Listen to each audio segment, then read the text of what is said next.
In the 4th year of my marriage to Paul, his unforgettable first love returned to the country after her divorce. To make things worse, I was diagnosed with cancer and was nearing the end of my life. During the less than 6 months I had left, I continued to play the role of Paul's good wife, all the way until my death. And Paul, after reading the diary I left behind, completely broke down. Chapter 1. Holding that thin diagnosis sheet, I stood at the hospital entrance, thinking about calling Paul. I opened the contact list, but after hovering over his name, I backed out. His call came first. His voice, as usual, was deep and cold, but softened a bit when he called my name. Elena, I have something to do tonight. Won't be back for dinner. I might come home late, so go to bed early. The words I wanted to say got stuck in my throat. All right. As usual, it was brief. The busy tone followed,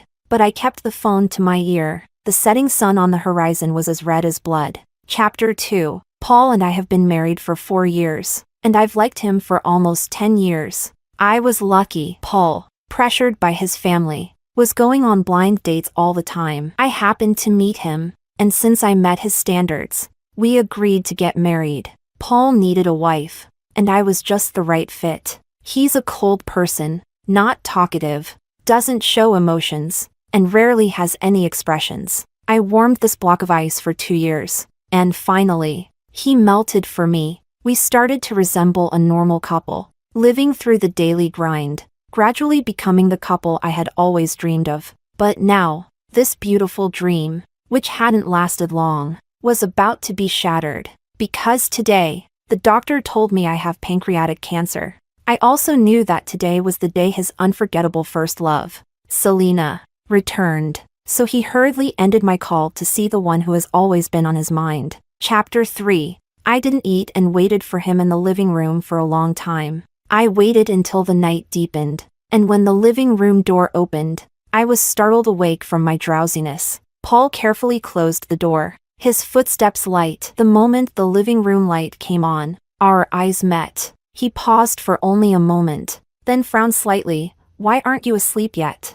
I accidentally fell asleep in the living room. I smiled at him. I woke up as soon as I heard the sound. Paul simply responded with an his expression calm. I stepped forward to take his coat, and the scent of sandalwood mixed with gardenia wafted into my nose, making me nauseous. It was Selena's favorite floral fragrance. On the day I was diagnosed with a terminal illness, my husband drove to pick up his unforgettable first love who had returned to the country. Chapter 4. I should have asked him about it, but I just opened my mouth and said nothing, as if nothing had happened. The next day, I still got up early, just like usual, to make breakfast for Paul. Paul has stomach issues. When it was serious, he had to stay in the hospital for half a month, and I stayed with him the entire time. The doctors and nurses at the hospital all said he had found a good wife. Paul sat on the hospital bed, looking tired, and his gaze on me was indifferent. When it was just the two of us left in the ward,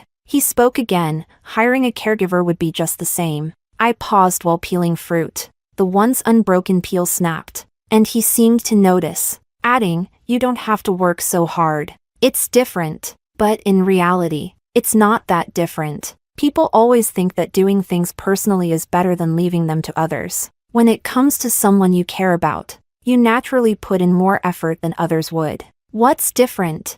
I looked at him with a smile and gave an unrelated answer out of nowhere. You're my husband. His stomach problems never fully healed, so after he was discharged, I always tried to make sure he ate well. Paul is a workaholic. He often gets so busy that he forgets to eat. I would get up in the morning to make him breakfast, and when I had time, I would take lunch to his office. When I was busy, I would remind him to eat during meal times. In the blink of an eye, 2 or 3 years had passed, and many things became habits, like getting up early. Today, Paul got up earlier than usual. I didn't have time to straighten his tie before I saw him grabbing the lunchbox from the table and rushing out. As he reached the door, he paused and looked back at me standing in the living room. A touch of warmth appeared on his usually expressionless face, like the first snow melting. I'm heading out. Elena, be careful on the road. Just like countless mornings before, It was a spur-of-the-moment decision to bring Paul lunch at noon. I didn't tell Paul. The receptionist at his company recognized me and let me up after a quick greeting. I had visited Paul's office many times. He would openly introduce me to everyone, saying, "This is my wife." The title carried a hint of old-fashioned charm, making one think of unwavering devotion from the past. For a while, I almost believed that we could go on like this forever. But life always loves to play tricks. First, it gives you a beautiful dream, and then it shatters it. It makes you see its true, hideous face amidst the wreckage. Like now, I saw my husband talking with his long-lost, unforgettable first love. In her hand was the lunchbox I had packed for Paul's breakfast. Selena seemed unchanged, still looking like she did in college, with long hair draped over her shoulders and a smile as innocent and sly as a cat's. "Thank you, Mr. Song." The breakfast was delicious. "No problem." Paul took the lunchbox. Selena was about to say something else when she suddenly noticed me standing not far away. Her expression turned to surprise, her eyes curving into crescents. "Elena, long time no see." She walked quickly towards me, reaching out to grab my hand, but stopped when she saw the lunchbox in my hand. "Did you bring Paul lunch? So you're the one who made his breakfast this morning?" "Sorry. I was feeling a bit lightheaded, so Paul let me have it. If I'd known it was you who made it for Paul, I wouldn't have eaten it." Selena smiled at me apologetically, but I still want to say, "Elena, you're an excellent cook." "Of course, I am." Paul has a weak stomach and is very picky. I honed my cooking skills little by little for him. He knows that. I smiled back at her, but hid my hand behind my back, my nails digging into my flesh. At that moment, besides the anger, I suddenly felt a deep sense of resentment. A plan for revenge began to form in my mind, slowly becoming clearer. Chapter 5. Paul would never cheat. Even though Selena's presence still terrified me, I tried hard to play the role of a dutiful wife. The shackles of morality and responsibility would weigh on Paul. I didn't know who would break first, him or me. When he came home that evening, he brought me a gift. A pink diamond sparkled brilliantly under the light, and the exquisite design was clearly expensive. It was beautiful, but I didn't like it. I rarely wear jewelry, only dressing up for formal events when accompanying Paul to banquets. Paul isn't good with words, so I knew this gift was his way of apologizing and making up for what happened this morning. I still accepted it with a smile. Paul's expression softened slightly. I wasn't sure if it was because I didn't hold a grudge or because I wasn't angry with Selena. I casually placed the box in a drawer and went to bed before him. But I couldn't fall asleep. When he finally came to bed and lay down beside me, the familiar scent of sandalwood filled the air, and he carefully held me from behind. His warmth seeped through the thin fabric, and I closed my eyes, breathing evenly. Even after the man behind me fell asleep, I remained wide awake. The discomfort in my upper abdomen grew worse. I opened my eyes. Moonlight poured through the window, casting a silvery glow on the floor. I stared at it for a long time, until the world seemed so silent that it felt like I was the only one left. Only then did it finally sink in. I was dying. Chapter 6. As I sent Paul off in the morning, a notification popped up on my phone's calendar. I glanced at it quickly and remembered that today was the day to visit my mother. My parents divorced when I was very young. He didn't love my mom and had been secretly seeing someone else. The daughter they had together is even older than me. My mom raised me on her own, working hard to support us, so I vowed to study well. But I was unlucky and became the target of bullying by a small group, even though I did nothing wrong. Maybe it was just my shabby clothes that they didn't like. Or perhaps it was something I said one day that made them hold a grudge. I didn't dare tell my mom, and the teachers couldn't control them. The more I resisted, the more relentless they became. On the day I was surrounded by so many people, I had a moment of recklessness. The rough feel of the brick in my bag offered me some comfort. The leader of the group cast a contemptuous glance at me, about to deliver her judgment, and then Paul appeared. He was smart and knew that this wouldn't be a one-time thing. He made a conscious effort to protect me, shielding me from their repeated attacks. And I made it through those 3 years of middle school in peace. That's why I followed him so resolutely, got into the same university as him, and became a better person. But I was one step too late. Just as Paul was my light, he had also met his light, Selena. She's also my half-sister. Chapter 7. I brought a few things for my mom now that she has a new family. I only stayed for about 10 minutes, chatted with her briefly, and politely said goodbye. On the way back, as I approached the entrance of the neighborhood, I saw them again from a distance. Selena and Paul were walking side by side, talking about something. I saw a rare smile on my usually cold husband's face, a soft expression in his eyes. I froze in place. As they were talking and laughing, a dirty little dog suddenly jumped out from behind the bushes, barking twice at Selena. The two of them stopped, and Selena tried to pet it, but the dog growled and lunged at her leg, scaring her into Paul's arms. Paul caught her, his hand briefly resting on her waist before quickly letting go. When he turned his head, he saw me standing there, but Selena reacted faster than he did. Elena. I walked over numbly. Selena was about to say something, but I bent down first and picked up the dirty dog from the ground. The little dog seemed to be scared too, burrowing into my arms but not struggling. Paul. I smiled at him. I'm going to keep it. The atmosphere suddenly grew cold. I just kept smiling and repeated, I'm going to keep it. Chapter 8. Paul accompanied me to the vet to have the dog examined, and we found out it had many issues. Its bones were fractured, there were scratches on its abdomen, and countless other minor problems, but it was very well behaved, staying quiet and still while the vet examined it. Paul looked at me, wanting to say something but holding back. Even after we finished at the vet and headed home, he said nothing. The dog stayed at the clinic, and I named it Eve. When we got home, the tension between us was palpable. Paul didn't speak, and I remained silent too. It wasn't until we both entered the bedroom that the warm orange light made the room feel cozy. I sat on the bed, watching as Paul came in wearing his pajamas. The warm light softened his sharp features a bit. He rarely shows his emotions, even when he smiles. It's just a slight curve of his lips, like a fleeting moment that quickly disappears. I didn't know how much Paul cared for me, but I thought he must have felt something over the years. But those thoughts seemed ridiculous the moment Selena returned. Paul. I suddenly called out to him. He looked up at me, his expression both innocent and cold. Do your words still count? What words? You said, I'm your wife. You said you'd treat me well for the rest of your life. I smiled at him. Paul suddenly averted his eyes, his voice indifferent. Why are you asking this out of the blue?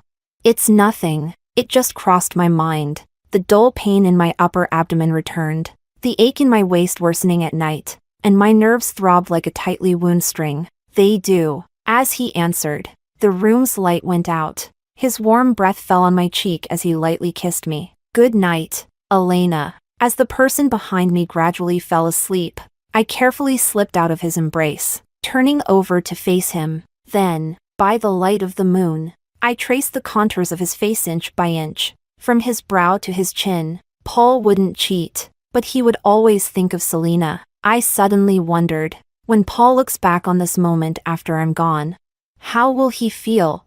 Chapter 9. The day I left the hospital, I thought about so many things, but in the end, they all tangled together into a messy ball of yarn in my mind. The first thought that surfaced was, what would Paul do after I die? He would have to remarry. At that time, I thought, Selena is divorced, and if he's a widower, the two of them could end up together, and that would be okay. But not now. So, I changed my mind. The first time I met Selena was on my 10th birthday. My mom had managed to take a day off to take me out to eat. The restaurant was very upscale, and the dishes were quite expensive, so my mom only ordered a few. Not far from us sat a family of 3, laughing and chatting, while my mom and I remained mostly silent. The girl at that table kept laughing, wearing a beautiful princess dress and a glowing crown. Her dad was sitting across from her, constantly taking pictures of her. It wasn't until her dad got up to go to the bathroom that I recognized his familiar profile, and the fork in my hand dropped onto the table. My mom noticed my reaction, followed my gaze, and then looked back at me with a calm expression. Do you want to go say hello? She asked me calmly. After all, he is your father. When my father returned to his seat, the little girl ran to meet him. And he picked her up, lifting her high as they both smiled brightly. I shook my head. The image of my father in my memory was blurry because he was never close to me. On the rare occasions when I wanted to be affectionate with him, he would coldly reprimand me. The fractured image of my father confused me for a long time. Later, I realized that he just didn't love me. All those things that seemed out of reach to me were readily available to Selena. Chapter 10. I continued to act like nothing was wrong, treating Paul well, and occasionally catching the scent of gardenia on his clothes. Sometimes I'd see Selena's social media posts, with glimpses of Paul in the background. Subtle, but obvious. I'd linger on each post for a long time before giving her a like. But I never said anything. Just like before, I maintained the peaceful facade. Yet there was a vague sense of an impending storm. Unlike before, though, I quit my job, brought Eve into our home, and started keeping a diary again. I wrote in it daily, recording the monotonous routines and my physical condition. I began having sleepless nights, with a constant dull pain in my abdomen. I still cooked for Paul every day, but when it was time to eat, I would just stare at the food on the table, with no desire to eat. When I visited my mom again, we only chatted briefly. As usual, before I left, when she wasn't looking, I slipped a bank card with the password into a book on the table. It contained most of my savings. This would be the last time I visited her. She walked me to the door, her eyes lingering on my face as she added, "Take care of yourself." "Thank you. You too." My mom would be fine. She didn't love my dad, and she didn't love me. But she still took on the responsibility of being a mother and raised me to adulthood in good health. In the end, it seemed like karma. My dad went bankrupt, but my mom's luck turned. She married the man she loved, had my little brother, and they lived in harmony. Chapter 11. Paul came home early that evening, just as I finished making dinner. The dishes were steaming on the table. It had been a long time since we had dinner together like this. Since Selena came back, Paul had been getting busier and busier. Paul had good manners. He didn't speak while eating. In the past, I thought it was nice just to sit together like this, even in silence. Paul ate slowly, taking his time with each bite. I only ate a little before losing my appetite as the dull pain in my abdomen returned. Just then, Eve came downstairs and crawled under the dining table. I put down my chopsticks, and Paul glanced at me. I explained, "I'm going to get Eve some dog food." Eve's room was on the second floor, a storage room I had cleaned out and turned into her space. Her bowl was empty, so I refilled it, and Eve happily ate, wagging her tail. Watching her made me feel a bit better. But then the pain in my abdomen intensified, and a metallic taste rose in my throat. I covered my mouth with my hand, and when I pulled it away, the sight of bright red blood stung my eyes. Eve suddenly stopped eating, turned around, and started barking at me. I grabbed a tissue to wipe the blood away, then crumpled it up and threw it in the trash. I knelt down and patted her head, saying softly, "I'm okay." She barked twice more and then jumped onto my lap, nuzzling against me. Just then, someone knocked on the doorframe. Paul was standing in the doorway, watching us. "Let's finish dinner, Elena," he said gently. I had no appetite, but I forced myself to finish eating, and Paul went to the kitchen to wash the dishes. When he came out and saw me playing with Eve on the sofa, he sat down beside me. "Elena, I've been busy lately, but when things calm down, how about we go to the island? Would you like that?" I stroked Eve's ears and replied, "Sure." Going to an island with Paul had always been on my wish list. We were so distant before. After we got married, we didn't even go on a honeymoon. We just went on with our usual lives, going to work and coming home. When our relationship improved, I started hoping we could go to an island together, like a belated honeymoon. I never told Paul about this little wish. I just mentioned going on a trip a few times, but he was such a workaholic that the plan kept getting pushed back. Now, it was him who brought it up. Out of the corner of my eye, I saw him looking at me, his almond-shaped eyes slightly curved. I pretended not to notice. He spoke again. "There's a banquet next Wednesday. Are you free to come with me?" I hesitated for a moment, then quickly regained my composure. "I won't go." Paul didn't press the issue, just nodded. My gaze remained on Eve. ignoring Paul completely, with Selena just back in the country. She was still building her network, and she wouldn't miss such a good opportunity. If she asked Paul to take her, he wouldn't refuse. Eve whined softly on my lap, and I petted her head. But Paul probably wouldn't expect that I would show up at that banquet, even if he planned to take Selena instead of me. Chapter 12. I still came. The banquet was dazzling, with men in suits and women in glamorous dresses moving around the hall, glasses clinking as everyone enjoyed themselves. And there I was, standing on the edge, out of place, like an intruder. Paul was easy to find. I had spent years following him, countless times searching for his figure in a crowd. He was wearing a well-tailored suit, standing tall and striking. The woman holding his arm was dressed in a red gown, vibrant like a rose. It was Selena. I watched them navigate the world of fame and fortune, laughing and chatting. They looked like a perfect match. Even though I had expected the scene, seeing it with my own eyes still felt like a slap in the face. My heart pounded violently, anxiety coiling around it like vines, tightening until it felt like it would burst. The tangled thoughts in my mind unraveled into chaos, my temples throbbing with each beat. But I did nothing, just stood there, watching them walk hand in hand, smiling and greeting everyone. I saw someone approach Paul, patting him on the shoulder and pointing in my direction. Paul turned to look at me. I wasn't wearing a beautiful dress, and I had lost a lot of weight. I hadn't dared to look in a mirror for a long time, afraid to see the prominent cheekbones and the skeletal face I had become. I knew he saw me, because his expression changed instantly, becoming grim.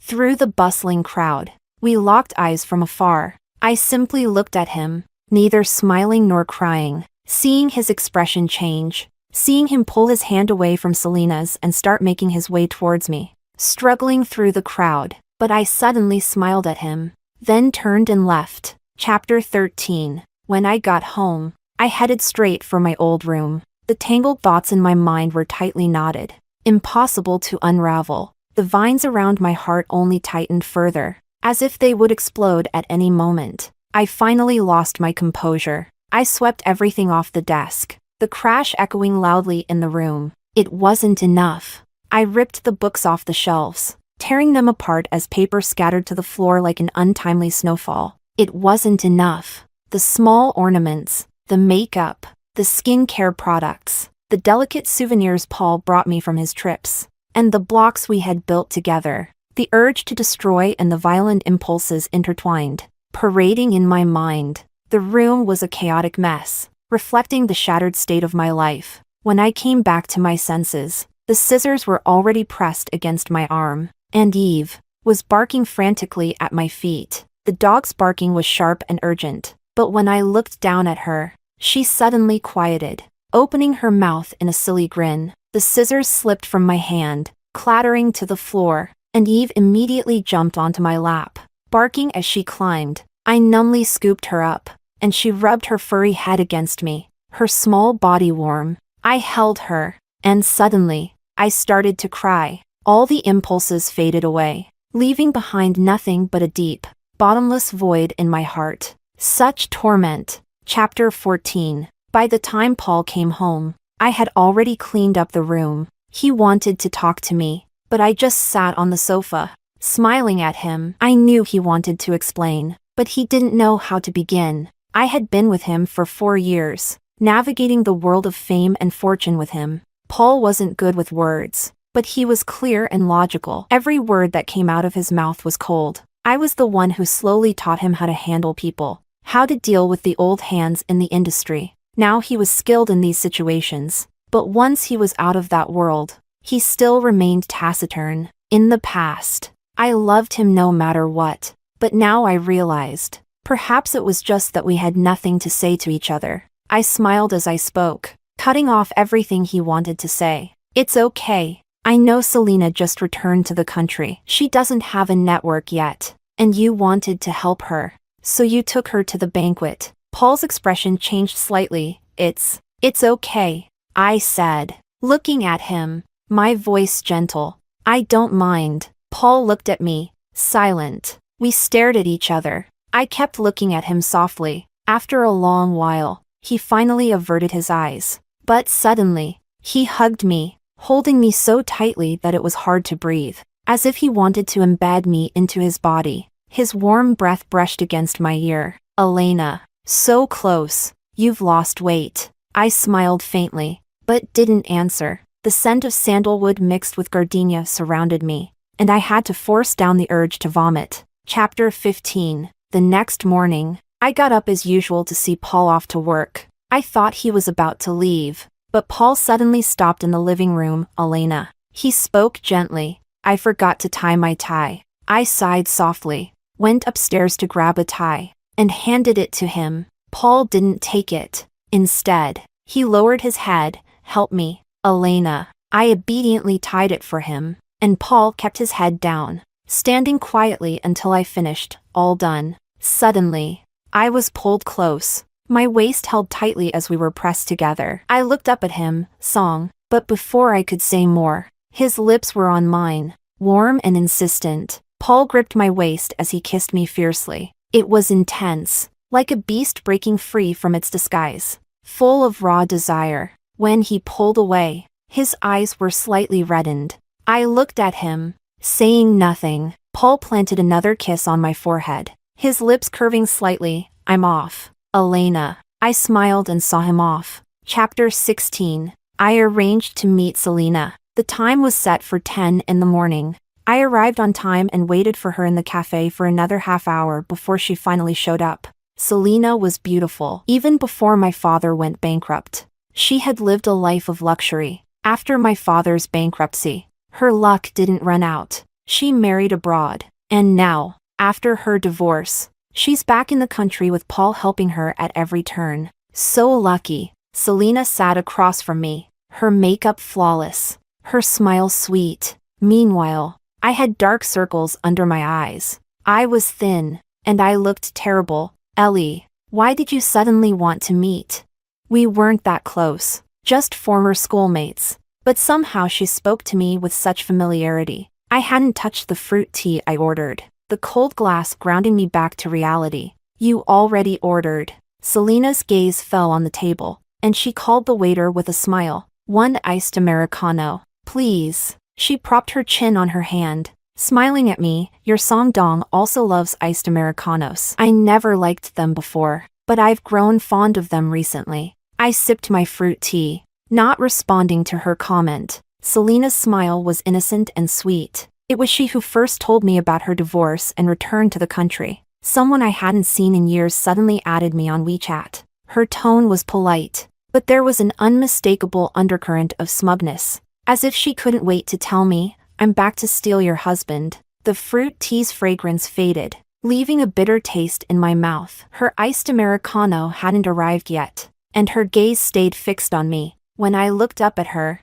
her smile deepened. "By the way, I have to thank your..." A sudden, loud noise spread through the cafe. A few guests craned their necks to look our way. Selena's face turned to the side, a red mark blooming on her pale cheek. She seemed stunned by the sudden slap. She turned back to me, holding her cheek. "Ele." I didn't want to hear her say my name, and one slap wasn't enough to vent my anger. I picked up the fruit tea and poured it over her head. The dark liquid dripped down her hair, onto the table, and spread across her white shirt. Lemon slices, peach pieces, and fruit pulp clung to her hair, clothes, and bag. Her makeup wasn't waterproof, her eyeshadow smeared, making her look ridiculous. She paused for a moment, with countless eyes in the cafe watching our every move. Her eyes suddenly reddened, tears welling up, making her look pitiful. "Elena, why are you?" Chapter 17. Selena. I cut off her performance coldly. "You know exactly why. Don't try your pretentious coquette act on me." Her eyes glistened with unshed tears. "You came back for Paul. You knew Paul would treat you well, and you wanted to take him away. Isn't that right?" I looked at her calmly, my voice steady. Her face went pale for a moment, but she quickly composed herself, pulling a tissue from her bag to wipe the mess from her face. "Yes." Selena looked at me, a determined smile slowly forming on her lips. Her voice low. "Elena, you can't force love." The gloves were off. I looked at her and suddenly smiled. "You're right, Selena. How about we make a bet? If you win, he's yours. I'll step aside, and you won't have to worry about being labeled the other woman. Selena looked at me, smiling sweetly. All right. Chapter 18. When Paul came home, I was in the room writing in my diary. Hearing him open the door, I put down my pen and tucked the diary into the drawer. Paul had been coming home early lately. Sometimes, in the evenings, he would join me for walks with Eve. One night, as I was reading in bed, he suddenly came over and pulled me into his arms. I leaned against him, feeling the warmth of another person's body. He rested his chin on my head, reading along with me from the melodramatic romance novel I was holding. The story reached a point where the male lead stood up for the second female lead, and the second female slapped the female lead, who cried out, "But I'm your wife!" His grip around my waist tightened slightly. I casually flipped to the next page. We kept reading, watching the male lead repeatedly help the second female lead while the female lead became increasingly heartbroken. In the end, she resolutely decided to leave him. The male lead had a sudden realization and immediately began to pursue his wife. After many twists and turns, they had a happy ending. We finished the book in the middle of the night. I remembered the sleeping pills in the other room and tried to slip out of Paul's arms, but he didn't let go, holding me tightly. "Paul Song?" I called his name.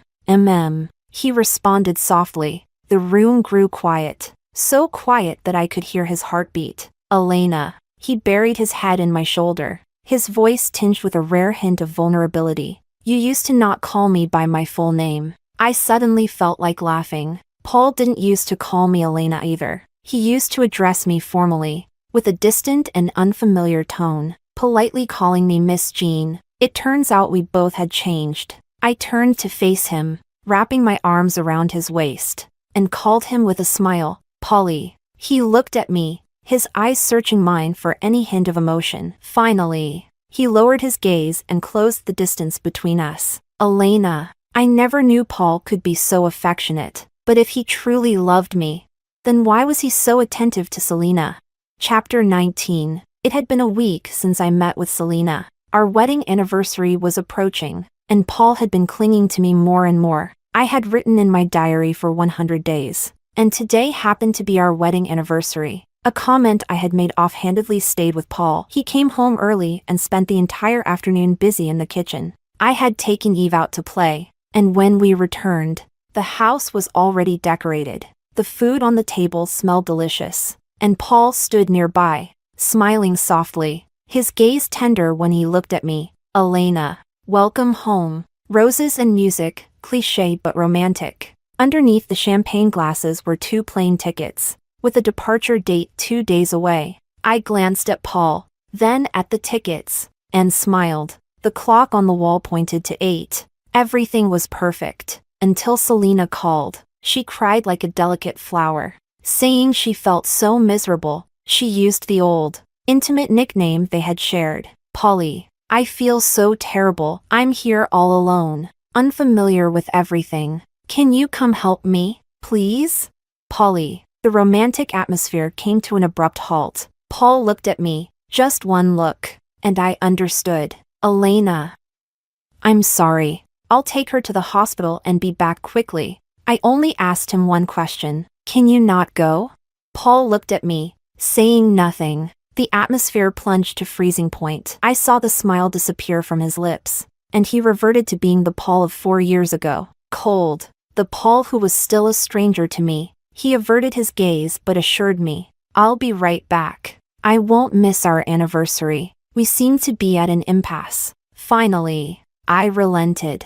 I said, "Okay." Paul turned and walked toward the door, and I stood in the living room, watching his back. When he turned to look back at me, I smiled, just like countless times before, like a dutiful wife seeing off her husband. I said, "Be careful on the road." He said, "Okay." I watched him disappear into the night, the music still playing from the speakers. I casually smashed it to the floor, and after the loud crash, the living room fell into complete silence. I turned and went back to the bedroom. Paul wouldn't be coming back tonight. I knew that. Selena won the bet, but I didn't lose either. Chapter 20. I returned to my room. locked the door, and took out my diary from the drawer, flipping to the latest page, the last page. As I began to write, I suddenly found it difficult. Everything in my mind scattered once more, like an unsolvable mess of characters. My abdomen,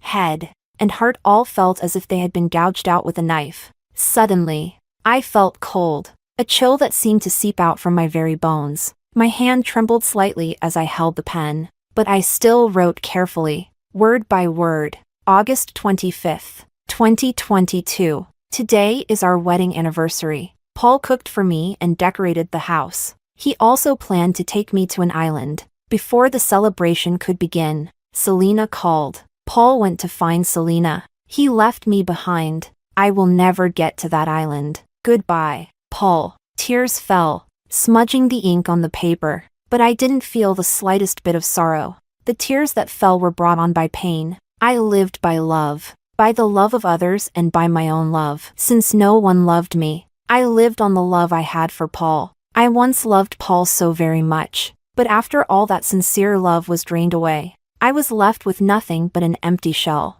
Like a candle burning down to its last bit of wick, it wouldn't last much longer. My last bit of love for Paul vanished completely today. When I finished writing the last word, I sat at the desk and burst into laughter, laughing freely. My part in this play ended today. Why did I hide the truth from Paul? Why did I keep pretending not to see their indiscretions? Why did I give Selena the opportunity?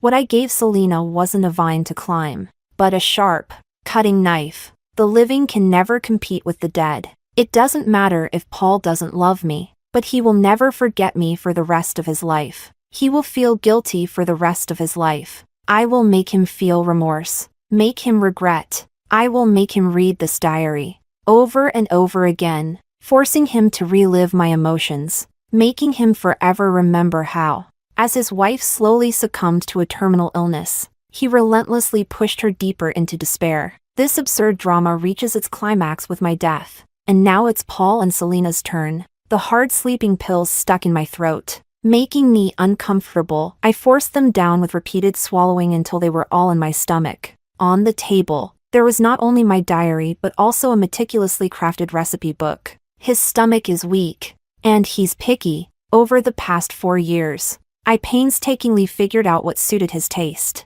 It's my final gift to him. I lay quietly on the bed, my hands folded, waiting for death to arrive. The room was very quiet, until a dog barked from outside the door. There was the sound of something heavy repeatedly hitting the door, producing a dull thud, but I just stared at the ceiling, indifferent to it all. Eve was still barking, but sleep was beginning to take over my mind, and my consciousness gradually faded. Chapter 21. Paul suddenly felt a tremendous sense of panic, as if he was about to lose the most important thing in his life. It was similar to that day in the banquet hall, when he saw Elena standing in the distance, pale and thin, looking as though she might vanish at any moment. One thought screamed in his mind, hold on to her. Don't let her go. But she still walked away. The overwhelming anxiety consumed him, and he even forgot the purpose of attending the banquet. After spending a distracted hour there, he hurried home. He expected Elena to be angry, to be jealous, to confront him furiously and demand why he had done this. But she didn't. She just sat on the sofa and smiled at him, then gently excused his behavior with a voice so tender it was almost comforting. The feelings of insecurity weren't soothed. Instead, they grew stronger. It's okay, Paul tried to reassure himself. Elena loved him very much. He had always known that Elena loved him because she had always been so straightforward, passionate, and sincere. He knew Elena would forgive him, would understand him. So when Selena called, crying and using that old familiar nickname, he agreed to go. Elena would understand. He took Selena to the hospital, got her hooked up to N4, and was about to leave when she suddenly grabbed his sleeve. Selena's eyes were still wet with tears. Her eyes read, "Polly, can you stay with me for a while?"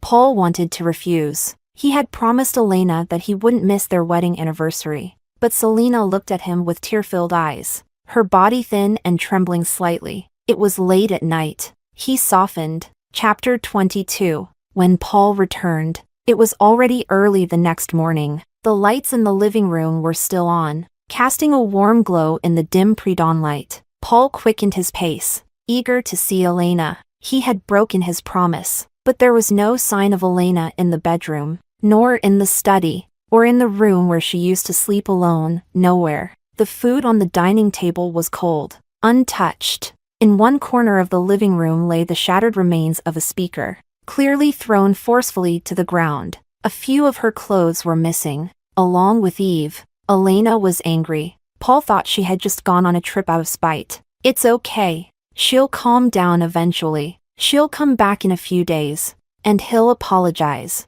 Explain everything to her. But days passed, and Elena didn't come back. No one knew where she had gone. Elena's phone was turned off. Her colleague said she had resigned 3 months ago, and her mother mentioned that she hadn't seen her in a month. Please tell her, when she has the time, to come pick up her bank card. I don't need her money. She can keep it. The middle-aged woman's tone was polite but distant. It was then that Paul started to realize something was wrong. The panic returned, even stronger than before. Like a wave crashing back after briefly retreating, Paul began to track Elena's whereabouts, looking into her social activities and checking the car's dashcam footage. Elena's days had seemed very simple. She went out for walks in the morning, bought groceries, came home for lunch, and then took Eve out in the afternoon, day after day. But sometimes, she would drive to the hospital. Paul wasn't stupid. Connecting the dots, the answer became painfully clear. He remembered waking up one night to find her staring out the window, wide awake. He remembered holding her increasingly frail body, the growing silence at the dining table, and the furrowed brow she often wore. Paul didn't want to believe it, because she hadn't told him anything, but he couldn't help but believe it. Because she hadn't told him anything, Paul searched for her for a long time, but it was as if Elena had disappeared. He couldn't find her anywhere. A month and a half later, a stranger's call reached him. They told him that Elena had passed away. Chapter 23. Elena died at a sanatorium on an island. By the time Paul arrived, her ashes had already been scattered into the sea. The person who greeted him was Elena's caregiver, a young woman who treated him with indifference. In the room where Elena had lived, she handed him 3 notebooks. These are Miss Jin's diaries and some other records. The woman paused before adding, Elena asked me to burn them, but I thought Mr. Song should see them. As she was leaving, she gave Paul one last look, her eyes cold and unforgiving. Paul sat in the room quietly for the entire afternoon. The afternoon sunlight streamed through the window, filling the room with warmth, but he felt a choking sense of suffocation, as if someone were gripping his throat. It wasn't until midnight that he finally opened Elena's diary. All the details he had deliberately ignored, the hidden tears and blood, all the pain she had swallowed alone, unraveled before him, weaving a sharp web that tore his heart to pieces. Chapter 24. May 17, 2022. The doctor said I've been diagnosed with pancreatic cancer. He looked at me with a touch of pity. Honestly, I didn't catch much of what he said. The gist was, it's incurable. The doctor suggested I start treatment and get hospitalized as soon as possible. I don't want to. I don't like hospitals, the cold walls, the pervasive smell of disinfectant, and the oppressive atmosphere. And there's no one to stay with me. I thought about calling Paul, but I didn't know how to start. What should I say? Should I tell him I'm dying? Maybe it's better not to say anything. But Paul called me. He said he had something to do tonight and would be home late. I suddenly remembered that Selena was supposed to come back today. Did Paul go to pick her up? May 18th, 2022. I went to Paul's office to bring him lunch. I ran into Selena. She's just as beautiful as ever. The lunch I made for Paul this morning was eaten by her. I was furious. But then I figured, once I give something to Paul, it's his. He can do whatever he wants with it. May 21st, 2022. Went to see Mom. She's doing well. I thought about telling her, but then decided against it. Mom is happy now. I shouldn't disturb her. On my way back, I ran into Paul and Selena, and a little dog. I decided I wanted to keep it. As soon as the words left my mouth, I saw Paul's expression change, but I'm keeping it anyway. The vet asked me what its name was. Let's call it Eve. Eve, Elena, May 22nd, 2022. Last night, before bed, I asked Paul if his promises still counted. He said they did.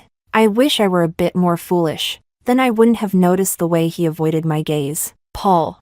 Those who betray true love should swallow 1,000 needles. May 25th, 2022. I saw Paul and Selena's post on social media. It was a dinner with some young entrepreneurs, and in the bottom left corner, a small part of his face was visible. Her caption read, "It's great to have a big shot in the business world as a friend." I thought it was great too, so I gave her post a like. May 28th, 2022. Eve has been home for a few days now, and the pet supplies I ordered online have arrived. I went to the delivery station to check, and the owner had packed them all together. There were quite a few. When Paul came home, I asked him to help me pick up Eve's packages. He said okay, then turned and went to the study. I hope he remembers. June 1st, 2022. Children's Day. I took Eve out to play for the entire day. On the way back, I passed by the delivery station and decided to go in and pick up the packages. The station master was very kind and offered to help me load them into the car. Eve's room is on the second floor. I didn't wait for Paul to come home. June 7th, 2022. My sleep quality is terrible. I can't seem to fall asleep. During the day, I took Eve out and passed by a cake shop. I realized I hadn't had any dessert in a long time, so I bought a box of tiramisu. But when I brought it home, I suddenly lost my appetite. I used to really enjoy it, but now, looking at the sticky cream, I just felt nauseated. June 19th, 2022. Paul seems to be getting busier. He often tells me not to wait for him at night. As he fades out of my life, he appears more frequently in Selena's social media posts. Sometimes, I envy Selena. When she was young, our father loved her. When she grew up, her husband loved her. And after her divorce, my husband loved her too. But it seems like I have nothing. June 25th, 2022. I'm completely unable to sleep now. Awake all night. The pain gets worse. It hurts when I stand. It hurts when I sit. It hurts when I lie down. It hurts so much. The person in the mirror looks terrible. There's a faint yellow tint to my complexion. June 30th, 2022. Paul came home for dinner. I haven't had a proper meal in a long time. When I force myself to eat, it only ends up coming back up. So I just nibble a little. I excused myself to go feed Eve. Then, I coughed up blood. I've only ever seen this on TV, where the heroine has a terminal illness and coughs up blood. Looking delicate and tragic. I didn't get the heroine's treatment, but I did get her disease. It's not such a big deal, just a bit of blood. Compared to the pain and insomnia, coughing up blood almost seems insignificant. July 5th, 2022. Paul asked if I wanted to go to a banquet with him. I said no. I haven't looked in the mirror for a long time. I don't sleep well at night, and I can't eat. This morning, while brushing my teeth, I happened to glance up and see a stranger in the mirror. Hollow cheeks, slightly protruding cheekbones, dark circles under the eyes, and pale lips. I seem to have aged so much all at once, but I'm only in my 20s. In the prime of my life, it will only get worse toward the end. Weight loss, jaundice, abdominal pain, nerve damage, it will all cling to me like a shadow, tormenting me until I die. I don't want to die looking so ugly. July 11th, 2022. I broke my promise. I went to the banquet after all. Paul and Selena looked so well matched. If I weren't losing my mind, I wouldn't have had that thought the moment I saw them together. Later, Paul saw me. He wanted to come over, but I ran.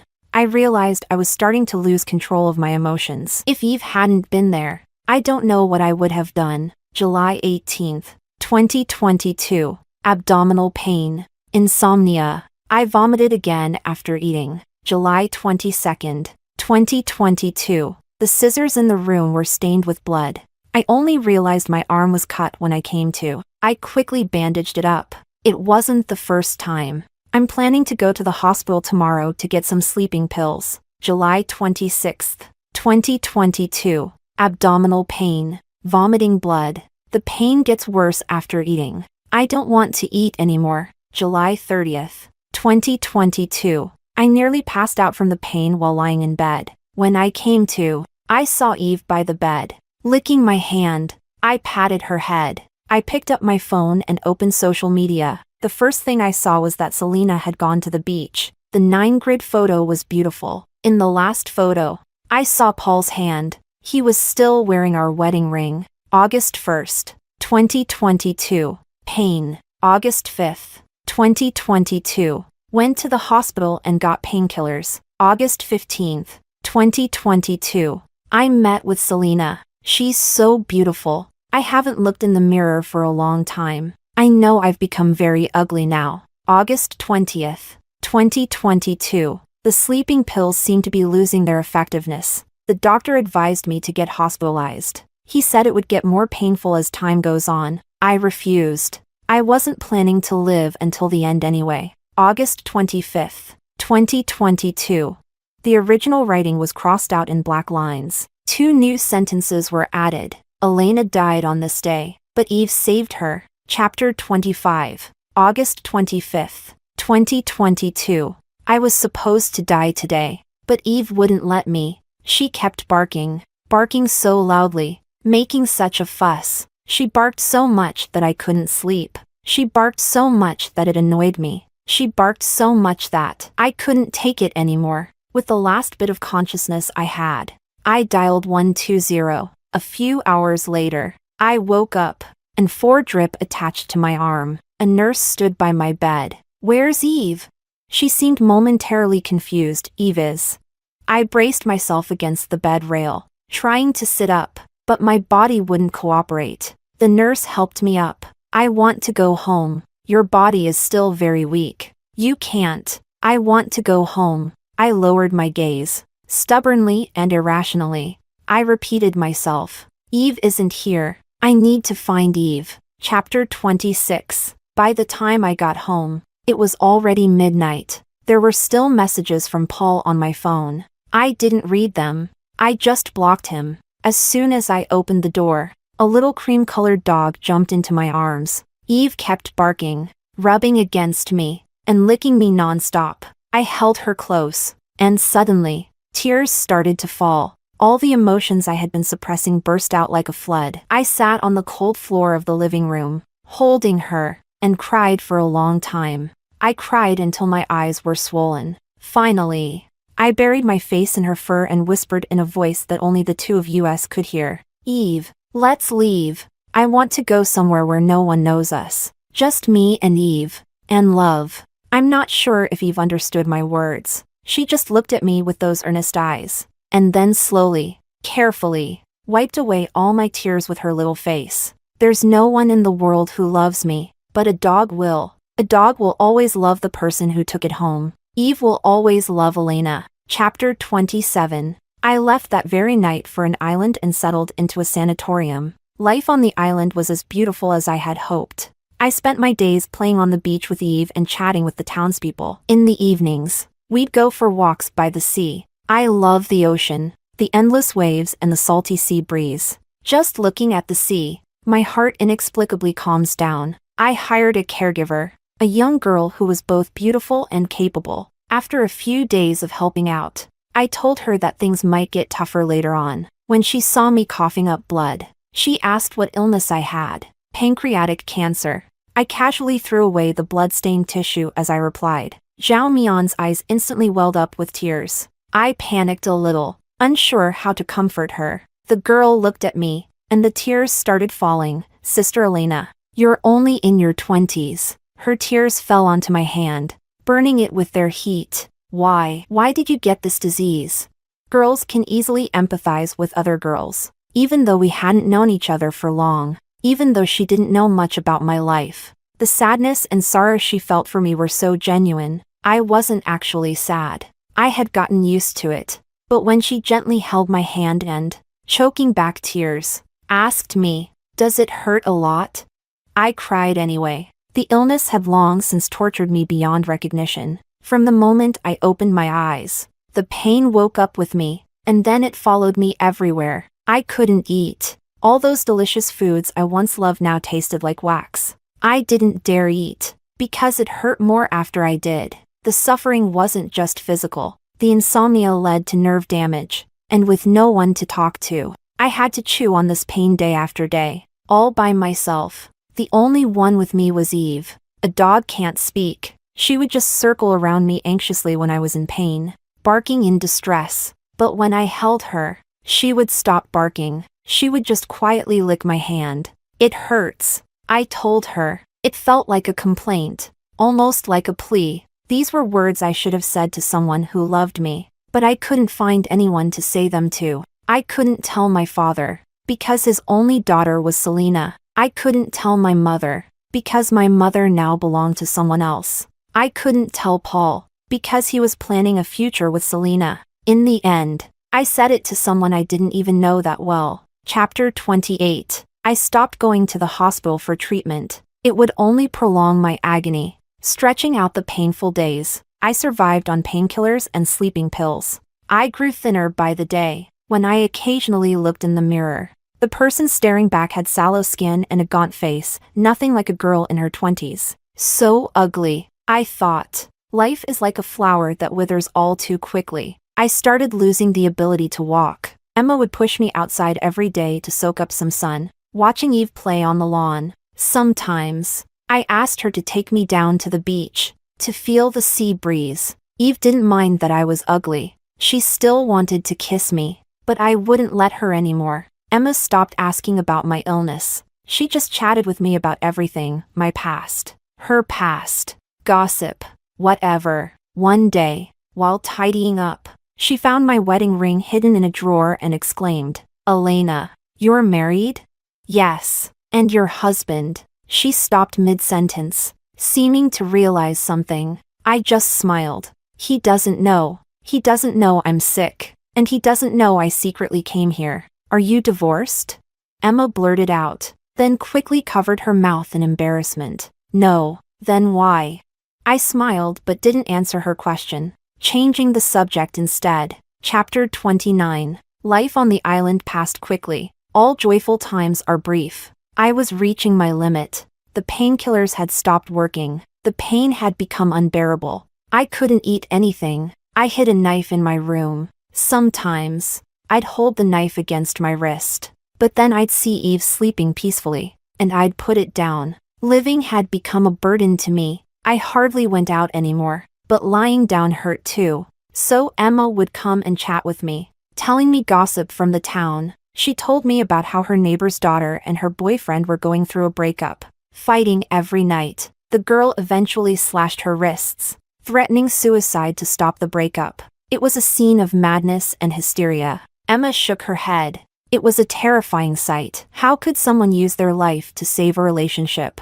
Because she once loved too deeply. That love turned into an obsession. That's when you become resentful, hysterical. I smiled at her. I used to be like that, because I've never been loved in this life. I've always craved it. Emma looked at me in shock. I never would have guessed. "Elena, you're so gentle, because now I have Eve." Try to help her, Emma. In the end, we all have to let go. She still has a chance to cut her losses and start over. But I don't. Chapter 30. I really can't hold on any longer. Chapter 31. I asked Emma to take me for a walk. The beach was nearly empty by the evening. We walked slowly, stopping often. The road was quiet. Eve didn't bark. When Emma pushed me back to my room, Eve followed us inside. I hadn't let her in the room for days. She ran to my bed, trying to jump up and snuggle with me. I asked Emma to take her out. She refused to let Emma carry her, dodging left and right, baring her teeth and growling, very fierce. "Eve," I called her name. She quieted down, looking at me with inexplicable sadness in her eyes. I looked at Emma. She picked Eve up and carried her out. Eve barked a few times outside the door. The sound faded away. I thought of the first time I met her. She was filthy, so thin, looking so pitiful. Later, the vet said she was full of ailments and had been abused. If only I'd met her sooner. The pain blurred my consciousness. I hope in my next life, I can bring Eve home sooner. Let her be a happy, healthy little dog, never starving, never freezing, never being mistreated. And I can learn to love myself sooner. Epilogue. Chapter 1. When Emma opened the door, a tall, thin figure was already standing outside the courtyard. It was Elena's husband. She didn't know when he had arrived, but there was a layer of frost on him. When he saw her, he gave a stiff smile, like a puppet on strings. Miss Zhao, could I trouble you to take me to see the places she used to frequent? Emma didn't reply. She didn't like this man. Elena had always been very secretive about her marriage, and Emma could only glean bits and pieces about her relationship through indirect questions. Of course, she was curious. One day, while helping Elena tidy up her room, she accidentally knocked a book off the table. A notebook fell out and opened. She admitted she was curious. As she bent down to pick it up, she glanced at the contents. It was Elena's diary. Paul's name filled most of the pages. In her early 20s, still full of imagination, Emma pieced together a story of a woman who had secretly loved someone for years but ended up marrying someone else. But when the man came to deal with Elena's belongings, she saw that he wore a wedding ring identical to Elena's. And when she saw the name Paul on his signature, she was stunned. If Elena had married the man she had loved for so long, then why had she come here to slowly wait for death alone?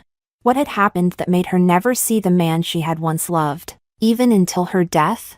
She couldn't understand, but instinctively, she disliked this man. She refused his request. But on the 5th morning of finding him standing outside her courtyard, Emma relented. Paul followed Emma to the places Elena used to frequent, a park where there were always many people, a corner cafe, a path around the island, and a beach. The park was where she took Eve to play with other dogs. She often sat in the cafe for entire afternoons. The path around the island was near the sanatorium. Before she needed a wheelchair, she could walk much farther. The beach was where she spent the most time. She and Eve were together there. When they got tired, they would sit quietly, watching the sea, as still as two statues. Paul walked these places over and over again, imagining her in them. 5 days later, he knocked on Emma's door again. A strange sense of fear washed over him as he hesitated. Miss Zhao, could you tell me about Elena? But the person in front of him suddenly changed her expression, her arm trembling as she held the doorknob. After a long silence, he heard her say, "No." The girl, who had always been cold toward him, now spoke with trembling emotion, her eyes red. What does Mr. Song want to hear? That she struggled alone with her illness, that she died alone, with only a dog by her side, or that when she died, she was in unbearable pain, tortured by cancer until she was unrecognizable?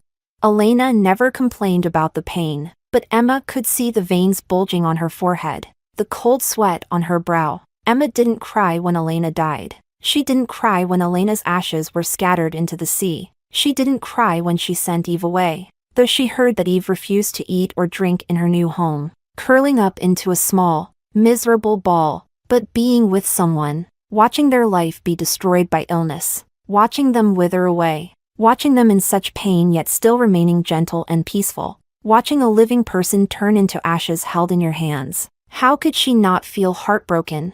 It was supposed to be the prime of her life, but it was all irreversible. Emma's tears fell in large drops, uncontrollably, and she wiped them away with her hand. Her eyes were red, her voice cold. So, Mr. Song, when she was suffering, where were you?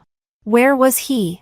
Paul thought. He was with Selena. Chapter 2. Paul stayed on the island for half a month. He found the home where Eve now lived. He went there several times, trying to get Eve back from the person who had taken her in. The man who had taken Eve was rough-looking and unreasonable. No matter how much Paul offered, the man wouldn't budge, even threatening to chase him away with a broom several times. But Paul didn't give up. He kept coming back, showing up again the day after being chased away. After 7 or 8 days, the man reached his limit. Standing in the doorway, he shouted at Paul, and after venting his anger, he asked, "Why are you so obsessed with a mutt like her?" Paul stood there, silently taking the verbal lashing like a scolded schoolboy. When he heard the question, he hesitated for a moment. The air was silent for a while. The man was about to go back inside when he suddenly heard Paul say, "She was my late wife's keepsake." The rough man stopped, looked back at Paul for a few seconds, then turned and went inside without a word. Paul stood silently at the door. Moments later, the man returned, holding the little white dog. He handed Eve to Paul. "Take good care of her. Otherwise, if you meet her again someday, she'll blame you." Chapter 3. Eve wasn't very close to Paul. When Paul brought her back home, her bed and toys were all in the same place as before, in the old house. But Eve spent every day in the room where Elena used to live. Paul knew it was because that room still carried her scent. The little dog curled up into a ball, burying herself in the pillows. She didn't make any noise or cause trouble. She was very well behaved.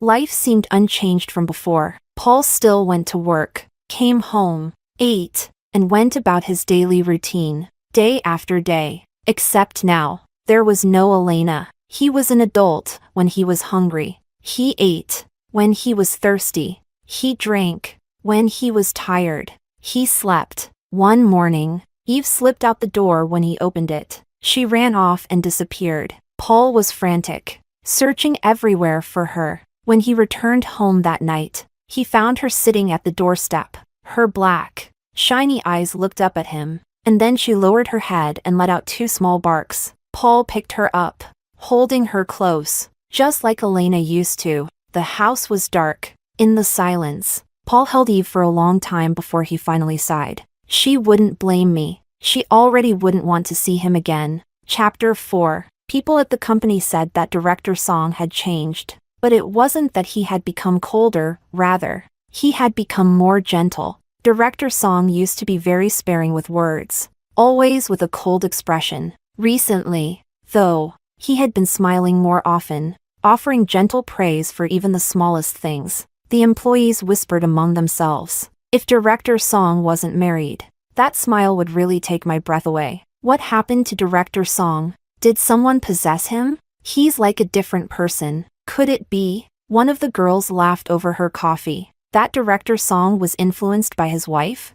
Director Song's wife was a beautiful woman, always smiling and gentle, but also very capable. Sometimes, when she visited, she would greet everyone warmly, never putting on airs. Speaking of which, it's been a while since Elena has visited. Paul passed by the break room just as he heard that sentence. It was like time suddenly froze. Paul stood at the door, unable to take another step. She wouldn't be coming back. Chapter 5. Eve continued to run out every day. In the afternoon, she waited at the doorstep for Paul, and when he returned, she would trot upstairs and go straight into Elena's room. Paul suddenly became curious. What did she do every day when she was out? He followed her one day, watching as she traced a familiar route to the park, found a sandbox, and dug in the dirt for a while before leaving, retracing her steps back to the neighborhood, circling around twice. Then she returned home, sitting at the doorstep, waiting for him. At first, Paul didn't understand, until one day, a girl in the park petted Eve and softly asked, "Eve, where's your sister?" Eve barked twice, then fell silent, and suddenly, Paul understood. This was the route Elena used to take Eve on every day. Even though Elena was gone, Eve still walked the same path. Chapter 6. That day, when Paul returned home, he followed Eve into Elena's room. The little dog crawled under the desk and pulled out an empty bottle. Paul picked up the bottle and looked at it. It was a bottle of sleeping pills. Suddenly, he remembered the line that had been crossed out in Elena's diary. "I can never go to the island again. Goodbye, Paul." Elena died that day, but Eve saved her. The empty bottle of sleeping pills, the scratches on the door, the tear-stained words, the unanswered messages, and the Elena who was supposed to die that day. All the grief that had been held back suddenly surged like a tidal wave, overwhelming him. Regret transformed into a monstrous force, devouring him and gnawing at him repeatedly. Paul collapsed onto the floor, replaying the details of that day over and over in his mind. It was like self-torture, recalling it again and again. What the hell had he done? Chapter 7. 3 days later, Victor finally managed to get his friend to open the door. Selena had sent messages and called Paul. but he hadn't responded to any of them, leaving her no choice but to ask Victor for help. Victor had stood outside Paul's door, knocking for a full 3 hours. Paul answered the door wearing just a white shirt, stained with various splotches of alcohol. The sight startled Victor. The overwhelming smell of alcohol nearly made him gag. But Paul, though disheveled and reeking of booze, seemed emotionally stable, at least on the surface. He still wore that cold expression, and it looked like he could be reasoned with. Without a word, Victor walked into the house, following Paul. But when he saw the inside of the house, he almost swore out loud. Stable. His ass. The living room was filled with empty bottles of alcohol, neatly arranged on the floor. Nothing was out of place. Everything in the house was meticulously organized.